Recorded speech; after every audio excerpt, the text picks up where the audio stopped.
Hello everyone, welcome to Vivek Tutorials. In the last video we had seen Newton's first law of motion and हमने Newton's second law of motion पढ़ने के पहले एक quantity discuss किया था momentum, ठीक है?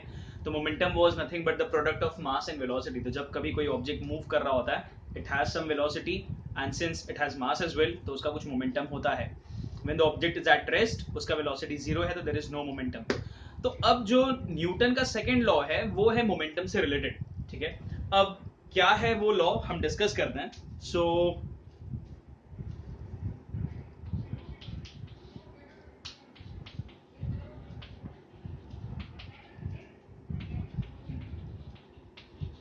Newton second law of motion. Suppose एक ऑब्जेक्ट है एंड इट इज ट्रैवलिंग, इसका मास है सपोज m और ये कुछ वेलोसिटी u से ट्रैवल कर रहा है, ठीक है? u is the initial velocity जो हमने एक्सेलरेशन में पढ़ा है, ठीक है? तो एक ऑब्जेक्ट है जिसका मास m है और वो कुछ वेलोसिटी से ट्रैवल कर रहा है, वेलोसिटी का वैल्यू है u. तो इसका कुछ मोमेंटम का वैल्यू भी होगा बिकॉज मोमेंटम का फॉर्मूला होता है मास इनटू वेलोसिटी. तो इसका जो मोमेंटम है as we can see here is nothing but m into u. तो मैं लिखता हूं initial momentum,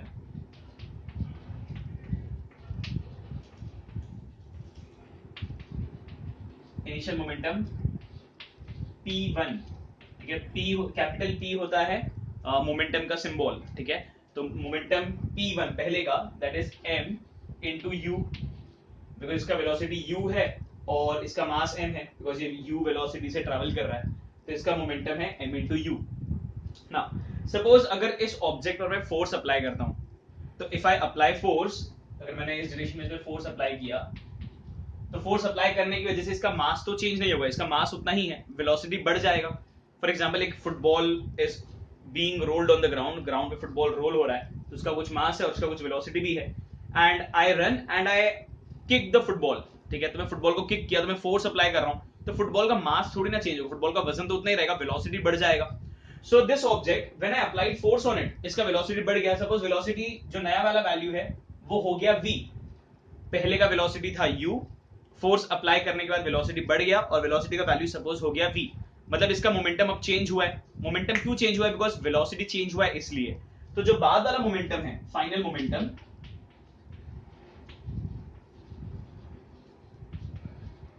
that is p2, it is m into v. Final momentum मतलब बाद वाला मोमेंटम, बाद वाला मोमेंटम इज मास इनटू बाद वाला वेलोसिटी, फाइनल वेलोसिटी v, ठीक है? तो मोमेंटम चेंज हुआ है, पहले मोमेंटम था m into u, बाद में हो गया मोमेंटम m into v. अब मोमेंटम में चेंज कितना है वो फाइंड आउट करना है. So I will write change in momentum,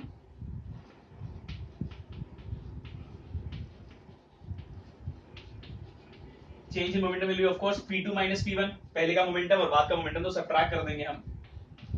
p2 minus p1, p2 का वैल्यू है m into v, p1 का वैल्यू है m into u, m common लेता हूं तो आ जाएगा v minus u, ठीक है? तो ये है change in momentum m into v minus u. Now अब अगर फिजिक्स में जब कभी हम वर्ड सुनते हैं रेट, तो रेट मतलब हमेशा अपॉन टाइम होता है, ठीक है? So whenever we come across the term in fact the word rate, तो हमेशा हमको अपॉन टाइम करना है. तो अब हम यहाँ पे क्या करेंगे, हमने फाइंड किया चेंज इन मोमेंटम. अब मैं यहाँ पे लिखता हूँ rate of change in momentum. मतलब जब मोमेंटम चेंज हुआ है तो मोमेंटम को चेंज होने में टाइम तो लगेगा. तो I write rate of change in momentum, rate मतलब अपॉन टाइम, तो मैं लिख देता हूं अपॉन टाइम, ठीक है? रेट का मतलब अपॉन टाइम और चेंज इन मोमेंटम, तो चेंज इन मोमेंटम हमने फाइंड किया यहाँ पे m into v minus u, ठीक है? So this is rate of change in momentum because change in momentum यहां से हमको पता है, ठीक है? नाउ अब न्यूटन का सेकंड लॉ के हिसाब से ये जो मोमेंटम में चेंज आया वो क्यों चेंज आया? बिकॉज हमने फोर्स अप्लाई किया. अगर हमने फोर्स अप्लाई नहीं किया होता तो मोमेंटम में चेंज भी नहीं आता, ठीक है? सो मोमेंटम में जो चेंज आ रहा है that is directly proportional to the force. Directly proportional to the force का मतलब है हमने जितना फोर्स अप्लाई किया रहेगा उतना मोमेंटम में चेंज आएगा. अगर हमने थोड़ा ही फोर्स अप्लाई किया तो वेलोसिटी थोड़े ही वैल्यू से बढ़ेगा तो मोमेंटम थोड़े ही वैल्यू से चेंज होगा. लेकिन अगर मैंने फोर्स बहुत ज्यादा अप्लाई किया है तो मोमेंटम का वैल्यू में भी बहुत ज्यादा चेंज आएगा. तो according to Newton second law of motion it states that the rate of change in momentum, मतलब जो हमने ये अभी तक पढ़ा है, ये the rate of change in momentum मतलब this part is directly proportional to the force, मतलब ये जो चीज है ये डिपेंड करता है फोर्स पे। अगर मोमेंटम में चेंज नहीं, अगर हमने फोर्स अप्लाई नहीं किया होता तो मोमेंटम में चेंज भी नहीं आता, ठीक है। So what we write is this entire thing, तो लॉ के हिसाब से the rate of change in momentum is directly proportional to the force. तो मैं इसको लिखूंगा m into v minus u upon t, या इनफैक्ट अगर मैं इसको सिंप्लीफाई करूं यहां पे, if you already know acceleration का फॉर्मूला होता है v minus u upon t, ठीक है। तो ये जो पार्ट है इतना, ठीक है, ये v minus u upon T जो है वो होता है एक्सेलरेशन। तो मैं इसको सिंप्लीफाई करके यहां लिख देता हूं m इंटू a, ठीक है, because v minus u upon t change in velocity upon time is acceleration. तो what I will write here is,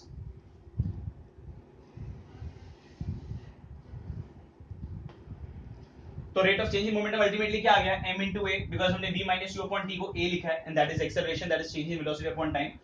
तो rate of change in momentum is directly proportional to the force, ऐसा Newton का second law के statement के हिसाब से। तो I can write it the other way around, तो f is proportional to ma। अब ये इसमें प्रोपोर्शनल है, प्रोपोर्शनल मतलब डिपेंड करना, किस चीज पे डिपेंड करता है। तो ये जो चेंज इन मोमेंटम है वो फोर्स पर डिपेंड करता है, बट हमको कभी भी कोई भी फॉर्मूला चाहिए होता है तो हम इक्वल टू साइन यूज करते हैं, ठीक है। तो अब प्रोपोर्शनल साइन हटा के इक्वल टू यूज करने के लिए एक कांस्टेंट डालना पड़ता है ताकि हम इक्वल टू बोल सकें, ठीक है। तो ये ऐसा हो जाएगा f इज इक्वल्स टू, मैंने इक्वल टू डाला और एक कांस्टेंट यूज किया k, और बाकी ma वैसे ही है, ठीक है। ये k का वैल्यू 1 होता है तो f का फॉर्मूला आ जाता है मास इनटू एक्सेलरेशन, ठीक है। तो जब k का वैल्यू 1 डाल देंगे तो f इक्वल टू ma आएगा। तो ये ध्यान रखना है, ये formula f is equals to ma, f is force, m is mass and a is acceleration. तो न्यूटन सेकंड लॉ से हमको ये फॉर्मूला मिलता है। अब इसका जो कंप्लीट लॉ है that is the rate of change in momentum, this मतलब ये is directly proportional to the force applied and the change takes place in the direction in which the force acts. मतलब ये पहला part तो समझ गया कि rate of change in momentum is directly proportional to force, alright. And the change in momentum takes place, मतलब momentum में जो चेंज आ रहा है वो उस डायरेक्शन में होगा जिस डायरेक्शन में हमने फोर्स अप्लाई किया है, ठीक है। मतलब सपोज ऑब्जेक्ट अगर इस डायरेक्शन में जा रहा है और मैंने इसी डायरेक्शन में फोर्स अप्लाई किया है तो मोमेंटम में चेंज आएगा वो इसी डायरेक्शन में आएगा। मतलब मोमेंटम पहले थोड़ा वैल्यू था, मैंने फोर्स अप्लाई किया तो मोमेंटम का वैल्यू बढ़ गया, तो कौन से डायरेक्शन में मोमेंटम चेंज हुआ, इसी डायरेक्शन में जिस डायरेक्शन में मैंने फोर्स अप्लाई किया। लेकिन अगर सपोज ऑब्जेक्ट ऐसे मूव करते आ रहा है, मैंने फोर्स ऐसे अप्लाई किया तो इसका मोमेंटम स्लो हो जाएगा, मोमेंटम चेंज हो गया, कम हो गया, मतलब मोमेंटम चेंज इस डायरेक्शन में हुआ है, इस डायरेक्शन में हुआ तभी तो स्लो हुआ, अगर इस डायरेक्शन में होता तो मोमेंटम को बढ़ जाना चाहिए था, ठीक है। तो and the change in momentum takes place in the direction in which the force acts, तो जिस डायरेक्शन में फोर्स एक्ट कर रहा है उस डायरेक्शन में मोमेंटम में चेंज आता है, ये ध्यान रखना है, ठीक है। एंड फोर्स का formula is mass into acceleration, तो इसका यूनिट हम पढ़ते हैं।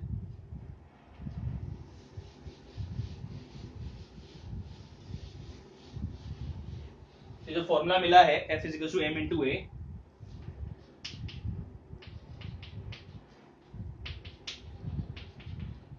अगर हम इसका SI यूनिट पढ़ें, मास का SI यूनिट होता है किलोग्राम, एक्सेलरेशन का होता है मीटर पर सेकेंड स्क्वायर, ठीक है। मास का SI यूनिट है किलोग्राम, एक्सेलरेशन का होता है मीटर पर सेकेंड स्क्वायर। किलोग्राम मीटर पर सेकेंड स्क्वायर को हम बोलते हैं न्यूटन, ठीक है।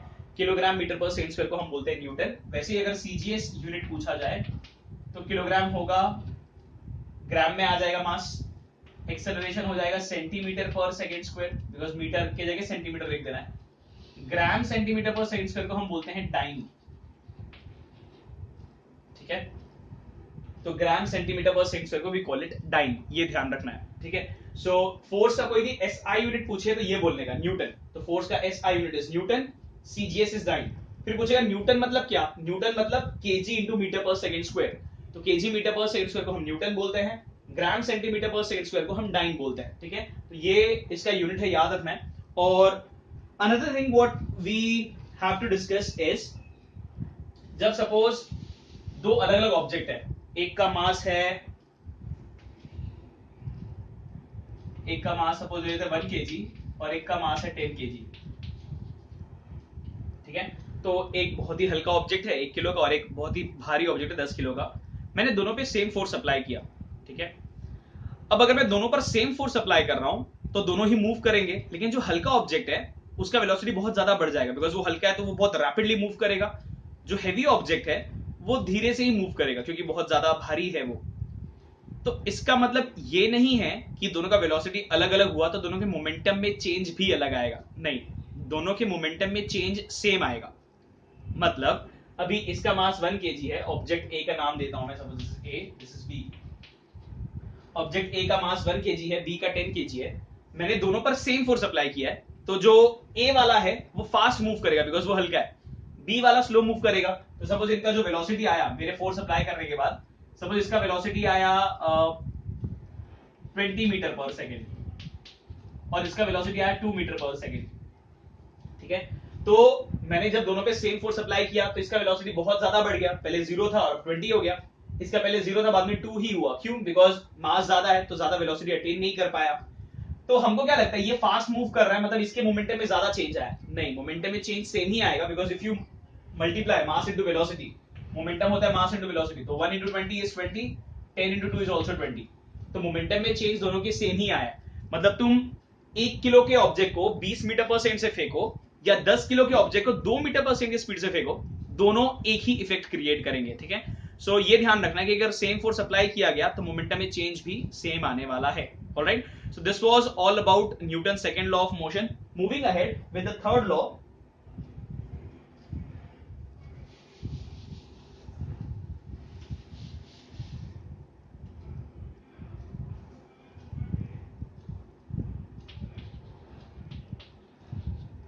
Newton third law is about कोई भी फोर्स ना जो नेचर में एग्जिस्ट करता है, it does not exist alone.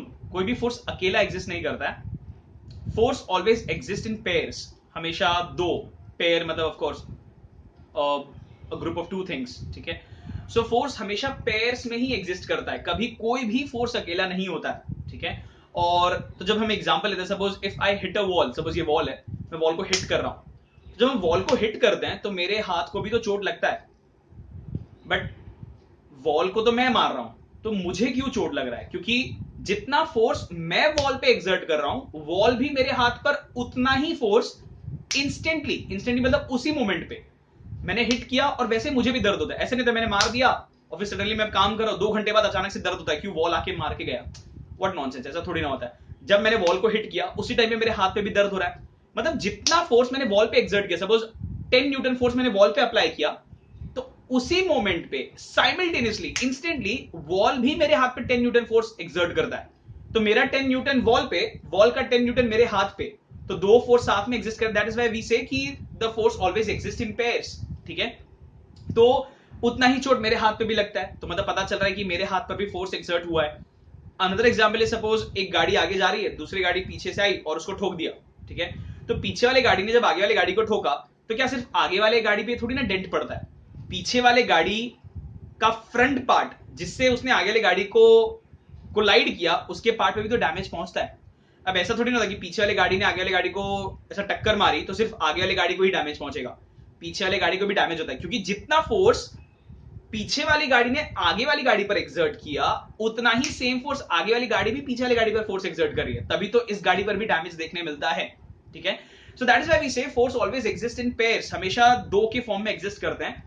और जब कभी एक फोर्स एक्सर्ट होता है, उसके रिस्पॉन्स में एक और फोर्स एक्सर्ट होता है विच इज इक्वल। जैसे मैंने वॉल पे एक्सर्ट किया तो वॉल ने मेरे हाथ पे एक्सर्ट किया, सेम फोर्स इक्वल। गाड़ी ए ने गाड़ी बी पर फोर्स एक्सर्ट किया तो गाड़ी बी ने भी गाड़ी ए पर फोर्स एक्सर्ट किया, equal.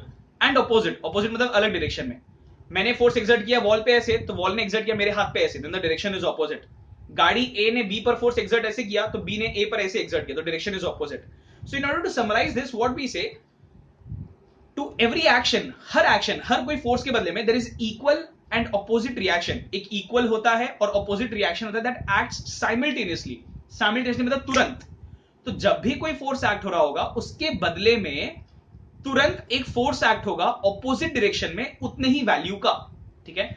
So this is the Newton's third law of motion which states to every action, या फिर हम ऐसे बोल सकते हैं, every action force has an equal and opposite reaction that takes place या दैट अकर्स या दैट एक्ट साइमल्टेनियसली। तो हर फोर्स के बदले में दूसरा फोर्स एक्ट होता ही है हमेशा, जो उतने ही वैल्यू का रहेगा, ऑपोजिट डायरेक्शन रहेगा और तुरंत एक्ट होगा, ठीक है। तो इसका एग्जांपल है, जैसे एक तो वॉल वाला मैंने बताया, एक गाड़ी वाला बताया, दूसरा इनफैक्ट तीसरा इज जब हम गन से बुलेट फायर करते हैं, ठीक है, when we press the trigger, हम गन का ट्रिगर प्रेस करते हैं और बुलेट आगे जाता है। अब बुलेट आगे क्यों गया, गन से निकल के क्यों गया, बिकॉज गन ने बुलेट पर फोर्स अप्लाई किया।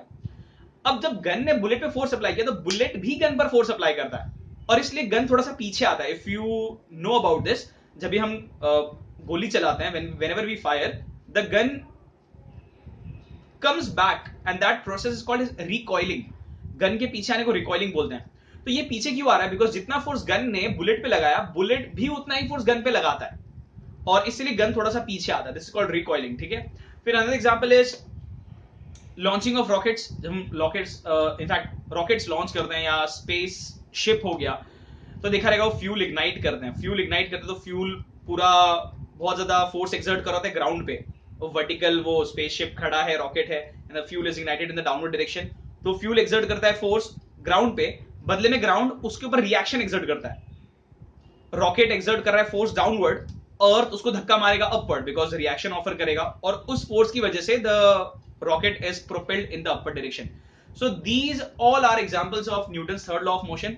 And Newton's third law of motion पर ही बेस्ड होता है एक और लॉ है जिसको हम बोलते हैं law of conservation of momentum. इसमें हमको एक डेरिवेशन करना है which happens to be the last topic of the chapter as well. तो अब ये क्या है वो हम पढ़ते हैं।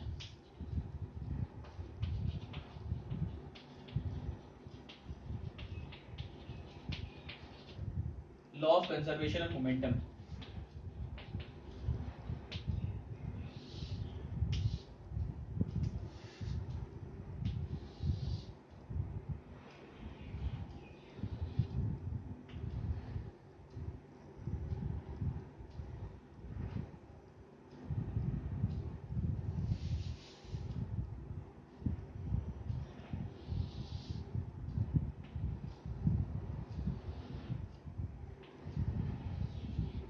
सपोज इसका मास m1, इसका मास m2, ये मूव कर रहा है वेलोसिटी u1 से, ये मूव कर रहा है वेलोसिटी u2 से, ठीक है। तो ऑब्जेक्ट ये वाला जिसका मास m1 है, इसका वेलोसिटी u1 है, इसका मास m2 वेलोसिटी u2, मतलब इन दोनों ऑब्जेक्ट्स का कुछ मोमेंटम है, ठीक है, बिकॉज दोनों ही ट्रैवल कर रहे हैं, दोनों का ही वेलोसिटी है, तो they have got their momentum. अब अगर सपोज इस ऑब्जेक्ट का वेलोसिटी ज्यादा है, ठीक है, अभी वेलोसिटी ज्यादा है और ये आके इस ऑब्जेक्ट को कोलाइड किया, टक्कर मारा, ठीक है, तो जब ये टक्कर मारेगा इस पे, तो दोनों का ही वेलोसिटी चेंज होगा। इस ऑब्जेक्ट का वेलोसिटी बढ़ जाएगा क्योंकि ये ऑलरेडी मूव कर रहा था, पीछे से धक्का लगा। So whenever we are travelling and someone pushes us, तो हमारा वेलोसिटी बढ़ जाता है, हमको धक्का जब मिलता है तो हमारा वेलोसिटी बढ़ेगा, तो इसका वेलोसिटी बढ़ जाएगा। तो सपोज इसका वेलोसिटी चेंज होके हो गया v2, पहले था u2, धक्का लगने के बाद, ठीक है, तो इसने फोर्स, ये वाले ऑब्जेक्ट ने फोर्स एक्सर्ट किया F1, ठीक है। तो जब ये वाले ऑब्जेक्ट ने इस पर फोर्स एक्सर्ट किया F1, तो इससे इसका वेलोसिटी बढ़ेगा। अब जितना फोर्स इस ऑब्जेक्ट ने इस पर एक्सर्ट किया, Newton's third law of motion के हिसाब से ये वाला ऑब्जेक्ट भी उस पर उतना ही फोर्स एक्सर्ट करेगा। जैसे वो गाड़ी वाला एग्जांपल, पीछे वाली गाड़ी ने आगे वाली गाड़ी को धक्का मारा, तो उतना ही फोर्स आगे वाला गाड़ी भी पीछे वाली गाड़ी पर धक्का मारता है, तो ये भी बदले में फोर्स एक्सर्ट करेगा। Suppose I name it as F2, ठीक है। तो अब ये भी फोर्स एक्सर्ट करेगा, तो इसकी वेलोसिटी में भी चेंज आएगा। तो सपोज इसका वेलोसिटी चेंज होके हो गया v1, तो u1 u2 है इनिशियल वेलोसिटी। इनिशियल वेलोसिटी मतलब जो वेलोसिटी पहले का है, कोलिजन होने के पहले। v1 v2 है फाइनल वेलोसिटी, कोलिजन टकराने के बाद। तो दोनों का ही वेलोसिटी चेंज हुआ है। ऑफ कोर्स इसका वेलोसिटी थोड़ा बढ़ जाएगा बिकॉज इसको धक्का मिला है, इसको भी धक्का मिला है, तो ये थोड़ा स्लो हो जाएगा क्योंकि ऑपोजिट डायरेक्शन में इसको धक्का मिला है। ये ऐसे आ रहा था, धक्का इस डायरेक्शन में लगा है, तो थोड़ा स्लो हो जाएगा, तो वेलोसिटी कम हो गया। मतलब पहले का, दोनों ही ऑब्जेक्ट्स का पहले भी कुछ मोमेंटम था, कोलिजन के बाद भी कुछ मोमेंटम, बिकॉज मोमेंटम चेंज हुआ है, दोनों का वेलोसिटी चेंज है, ठीक है। बट हमको पता होता है कि ये दोनों फोर्स जो एक्सर्ट हुआ है, suppose if I take it as, हमको पता है F2 और F1 इक्वल है, बिकॉज अभी हमने पढ़ा Newton's third law of motion के हिसाब से to every action there is equal and opposite reaction. तो जितना फोर्स पीछे वाले ऑब्जेक्ट ने आगे पर एक्सर्ट किया, उतना ही आगे वाला ऑब्जेक्ट भी पीछे पे एक्सर्ट करेगा। तो वैल्यू तो सेम है लेकिन डायरेक्शन ऑपोजिट है, एक इधर है और एक इधर है। तो डायरेक्शन ऑपोजिट दिखाने के लिए हम साइन डालते हैं माइनस, ठीक है। So this minus sign does not mean कि वैल्यू नेगेटिव है, माइनस साइन का मतलब है फोर्स का डायरेक्शन ऑपोजिट है, ठीक है, बिकॉज फोर्स एक वेक्टर क्वांटिटी है, डायरेक्शन चाहिए होता है। तो अब क्या करना है, हमको पता है फोर्स का वैल्यू इक्वल है बट ऑपोजिट है, F2 equal to minus F1 लिखा। अगर सपोज सेम डायरेक्शन में होता, F1 भी इधर F2 भी इधर, तो हम लिखते हैं F1 इक्वल टू F2, क्योंकि सेम डायरेक्शन है, माइनस डाला है ऑपोजिट के लिए। नाउ फोर्स का फॉर्मूला भी हमने पढ़ा न्यूटन सेकंड लॉ से, मास इनटू एक्सेलरेशन, तो मैं लिखता हूं F2 की जगह m2 इनटू a2। फोर्स का फॉर्मूला मास इनटू एक्सेलरेशन, दूसरा ऑब्जेक्ट है तो दूसरा ऑब्जेक्ट का मास, दूसरा ऑब्जेक्ट का acceleration is equals to minus m1 into a1, पहले ऑब्जेक्ट का मास पहले ऑब्जेक्ट का एक्सेलरेशन। ठीक है, एक्सेलरेशन का फॉर्मूला होता है v minus u upon t, तो वो चीज मैं पुट करता हूं। So m2 will be in fact m2 into v2 minus u2 upon t is equals to minus m1,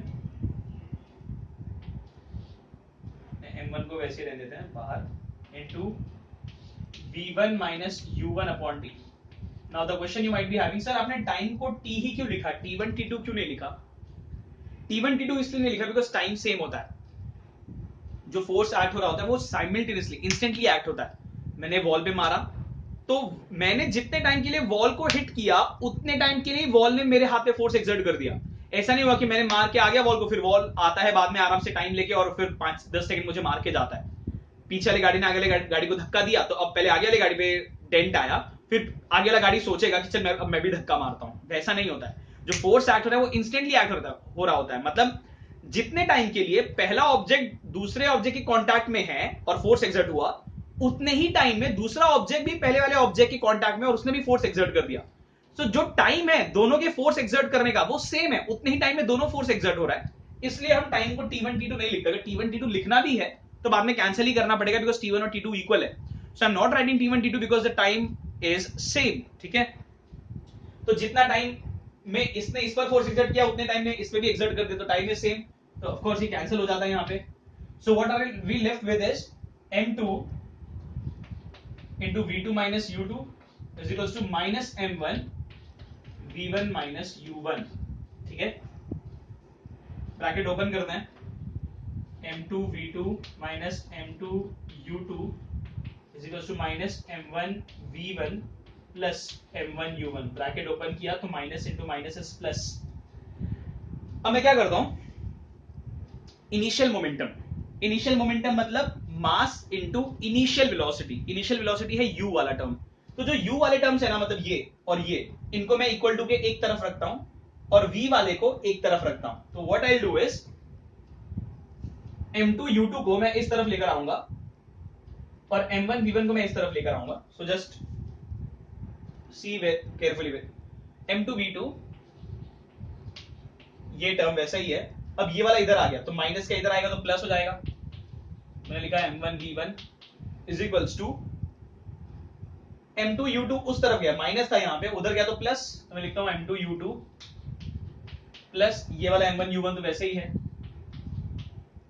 ठीक है, अब मैं क्या करता हूं, पहले ये वाला चीज लिख रहा हूं, मैं पहले ये वाला चीज यहां लिखता हूं, पहले राइट तो अरेंज कर दिया मैंने, m1 u1 plus m2 u2, मैंने पहले ये लिखा m1 u1 plus m2 u2 is equals to m1 v1 plus m2 v2। ठीक है, तो अब if you look, this is mass into initial velocity, mass into velocity होता है मोमेंटम। ठीक है, सो ये मास इनटू इनिशियल वेलोसिटी, मतलब मैं लिखूं इसको इनिशियल मोमेंटम पहले ऑब्जेक्ट का, ये भी है मास इनटू वेलोसिटी बट ये दूसरे ऑब्जेक्ट का है, तो मैं लिखूंगा initial momentum, I am is initial momentum दूसरे ऑब्जेक्ट का।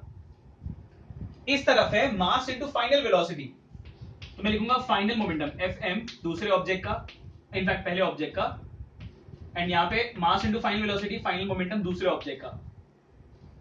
मतलब इक्वल टू के लेफ्ट साइड पे दोनों इनिशियल मोमेंटम है, तो मतलब इनिशियल मोमेंटम पहले वाले का प्लस इनिशियल मोमेंटम बाद वाले का, तो यहां पे लेफ्ट हैंड साइड पे बचा है इनिशियल मोमेंटम दोनों ऑब्जेक्ट्स का मिला के, उस तरफ बचा है दोनों ऑब्जेक्ट्स का फाइनल मोमेंटम।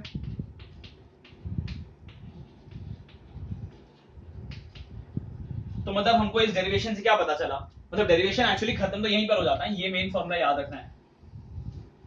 फिर उसके बाद जो मैंने लिखा है वो एक्सप्लेनेशन के लिए लिखा है कि मतलब ये इनिशियल मोमेंटम है फर्स्ट का, ये सेकंड का, ये फाइनल मोमेंटम है फर्स्ट का सेकंड का, मतलब overall initial momentum equal to final momentum.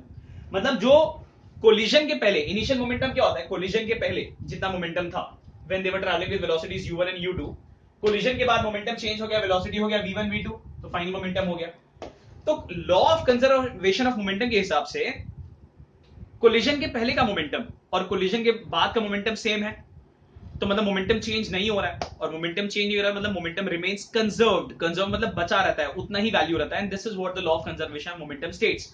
The law of conservation of momentum states that the initial momentum is always equal to the final momentum. जो पहले का मोमेंटम है वो बाद के मोमेंटम के इक्वल रहेगा अगर उस पर कोई एक्सटर्नल फोर्स एक्ट ना हो। एक्सटर्नल मतलब एक गाड़ी ने दूसरे पर टक्कर मारा तो दूसरे ने पहले पर टक्कर मारा, ठीक है, इनके अलावा कोई और एक्सटर्नल फोर्स नहीं होना चाहिए।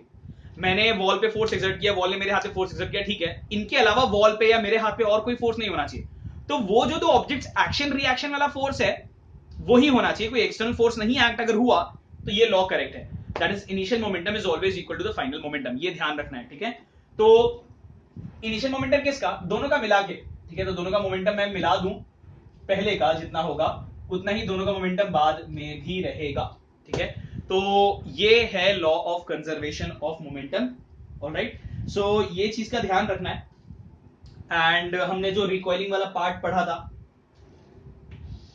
गन के लिए, अभी जब मैंने ट्रिगर प्रेस नहीं किया है तो ना तो बुलेट आगे जा रहा है ना गन पीछे आ रहा है, मतलब दोनों का ही इनिशियल वेलोसिटी जीरो है। यही फॉर्मूला यूज करना है, m1u1 प्लस m2u2। तो मान लेते सपोज ये वाला फॉर्मूला मैं 1 वाला ले रहा हूं गन, सेकंड वाला बुलेट, 1 वाला गन, सेकंड वाला बुलेट।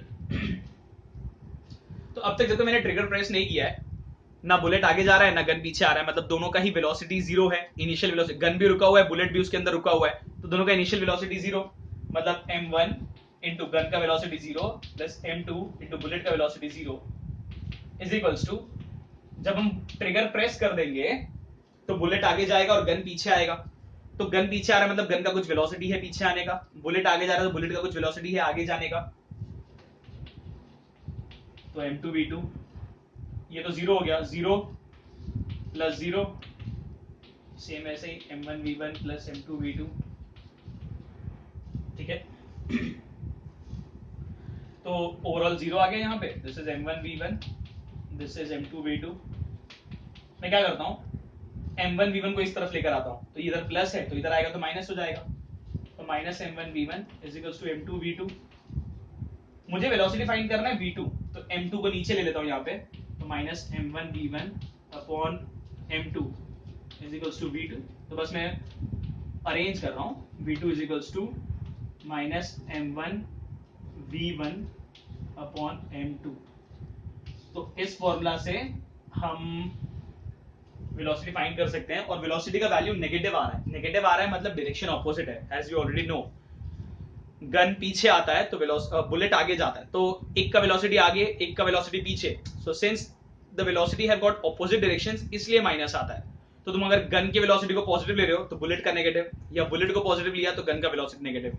तो माइनस का मतलब है वैल्यू नेगेटिव नहीं है, वैल्यू तो कुछ पॉजिटिव वैल्यू ही रहेगा, लेकिन माइनस साइन खाली डायरेक्शन अलग है, ऑपोजिट है, वो बता रहा है, ठीक है।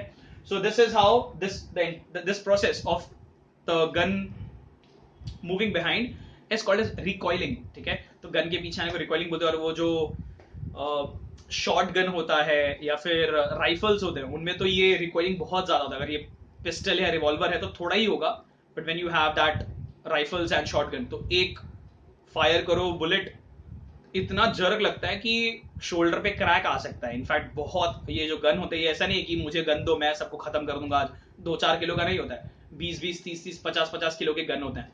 वो शोल्डर पे रखना और फिर एम लगाना, और फिर जब तुम एम लगाओगे वो गन का जो धक्का लगता है शोल्डर पे, क्रैक आ सकता है, शोल्डर डिसलोकेट हो सकता है, तो इसीलिए बहुत ट्रेनिंग करनी पड़ती है। हमको लगता है ना नहीं हमको गन दो हम सब कुछ ठीक कर देंगे दुनिया में, that is not so simple, ठीक है। तो रिकॉइलिंग को एकदम स्टेबल करना मतलब बहुत ज्यादा झटका लगता है, सो जो गन का पीछे आना है उसको रिकॉइलिंग बोलते हैं, और फिर जो भी वेलोसिटी कैलकुलेट करना है we can calculate with the help of this formula, alright. So with this we have finally completed the theory part of this entire chapter, ठीक है। न्यूमेरिकल्स बचते हैं, 4 न्यूमेरिकल्स हैं at the end of the chapter जो दिया हुआ है, वो हम नेक्स्ट वीडियो में सॉल्व करेंगे, ठीक है, and will wind up the chapter also. So if you have not understood anything you may watch this video again, और टेक्स्ट बुक्स रीड करते रहो, हमारा पूरा चैप्टर हो गया है, तो go through the text book very nicely and very wisely in fact, और कुछ नहीं समझ रहा you can watch that specific video, ठीक है। In the next video we will start with the numericals and complete the chapter. So that's it for this video, thank you and bye bye.